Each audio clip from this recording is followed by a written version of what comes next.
he may have bula bula the one too many times. And this is where the legal action comes into place. Only 6,000 people actually showed up, and it seems that K-pop fans and possibly TikTokers as well could be the reason for this. Hi, welcome to my totally legit K-pop news show. My name is Angelina, and today we're going to talk about a lot of very interesting things, notably K-pop fans allegedly pranking a Trump rally. We're also going to touch on Seonghwa's hip injury, and also a huge update to Taeyong's bullying accusations have come up by none other than Dispatch. So let's get started. Actually, I'm going to stop you right there to remind you to subscribe, like, comment, and share this video with friends you don't have. Because fun fact, I have a lot of enemies. I also wanted to take a minute before we get into the K-pop news to let you know that I have updated the links in the description box. I'm also going to pin them in a comment. Just updated links for Black Lives Matter movement, some organizations you can support, some petitions you can sign, as well as some indigenous organizations as well.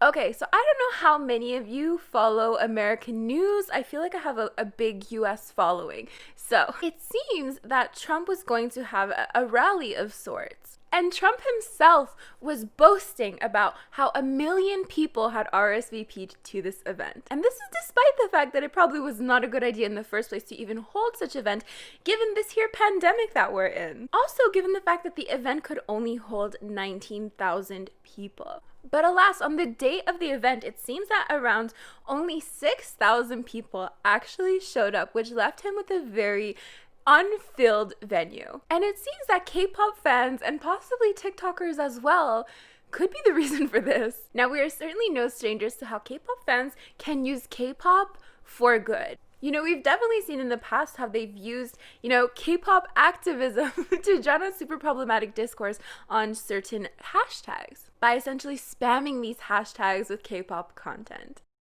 And how they managed to take down a whole ass police app whose entire purpose was to identify protesters to then, essentially incarcerate them. During a time where defunding the police is super fundamental. So for this rally in particular, it seems that a lot of K-pop fans were going online and encouraging people to RSVP to the event because the event did offer free tickets and to just not show up. Which seems to be the case, as we've seen that a lot of people have just not shown up to the event. Despite him literally boasting that, 1 million people had RSVP'd. But of course, there's always people there trying to rain on our parade. So, there are of course people saying that they have ways to weed out the trolls and, trying to discredit the work of K-pop fans. Now, if I can take my journalistic hat off for a second, I just want to say that I believe in my heart that K-pop fans managed to do this. After what I've been through and what I've seen a lot of people go through at the hands of harassment by K-pop fans, I believe this could be a thing. So yeah, what do you think? Do you think K-pop fans actually managed to do this, or do you think it just happened that not a lot of people showed up?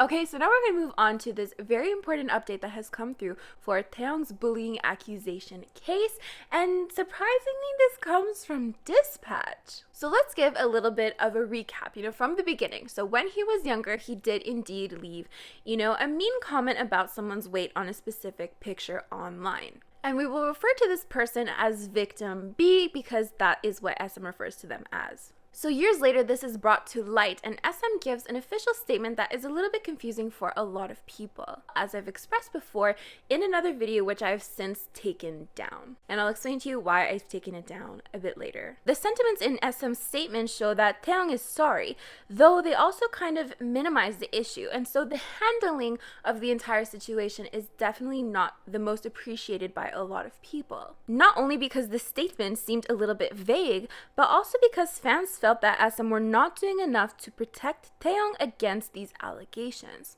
Although it's really important to note that, parts of these allegations were actually true. He did indeed leave a mean comment about someone's weight when he was younger. However, there was also a lot of misinformation being spread along with that. That has since been cleared up by Dispatch. But anyways, it seems that Taeyong met with the victim and apologized and offered compensation. And it's after this that informant A offers up these text messages that are altered. And it kind of shows that the victim is expressing that Taeyong's apology doesn't seem sincere, and it kind of goes on to express, his mannerisms when it came to the apology, how he was kind of, looking out the window, not really looking at her, not really being sincere with his apology. But it seems now that Dispatch have gotten their hands on the actual Kakao Talk messages between the victim B and Taeyong himself. And it definitely shows a much different story. In the messages, we can see that victim B is encouraging Taeyong to take care of himself and to avoid injuries.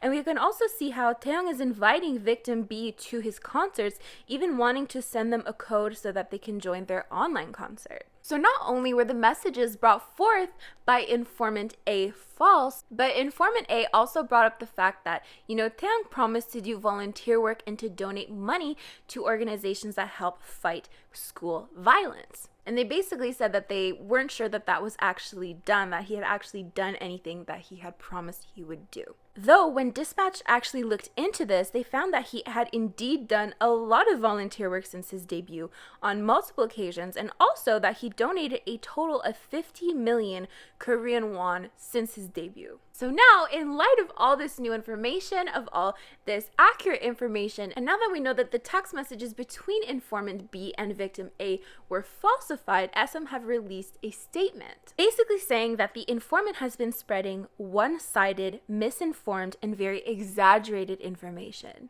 And then goes on to say, previously, Taeyong sincerely apologized to Victim B for the mistakes he made in middle school days and provided B with compensation.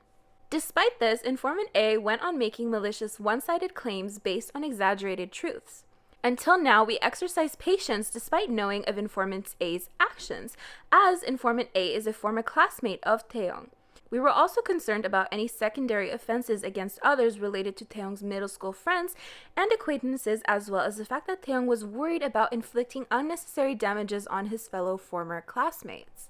So then this is where SM really steps up to the plate. A lot of people previously were very angry at SM because they felt that they weren't doing enough to protect him against malicious comments. However, such exaggerated information was spread and nurtured until these events severely violated the privacy of not only Taeyong but also his family, in addition to severely defaming Taeyong's character among other offenses. As a result, it has come to a point where we cannot show any more benevolence,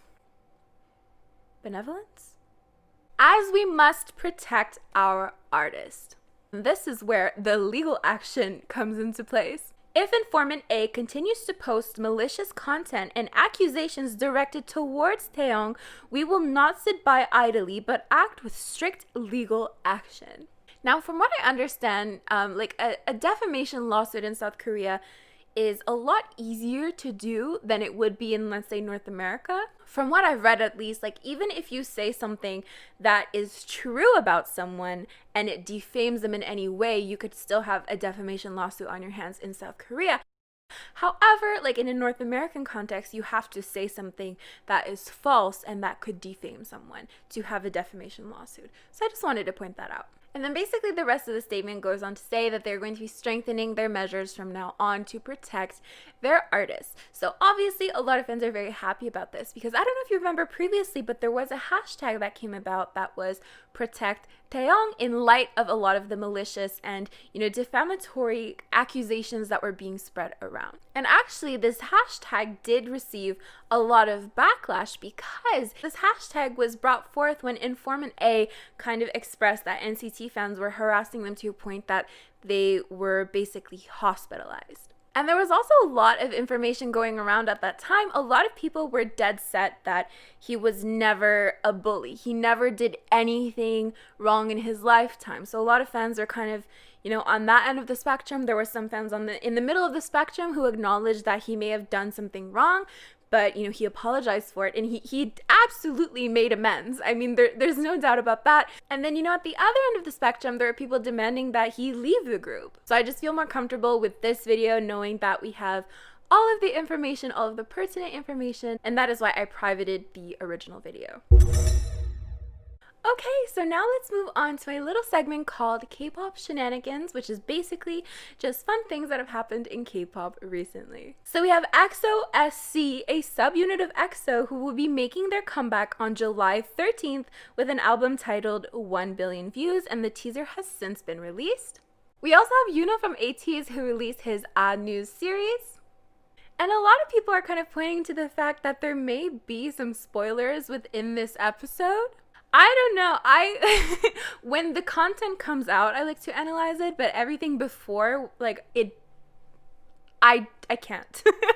And we also have ONEUS who have released their official light stick. Now on to some more Ateez news actually. So it has come to our attention that Seonghwa has a hip injury, and consequently he will not be able to perform at the online version of KCON.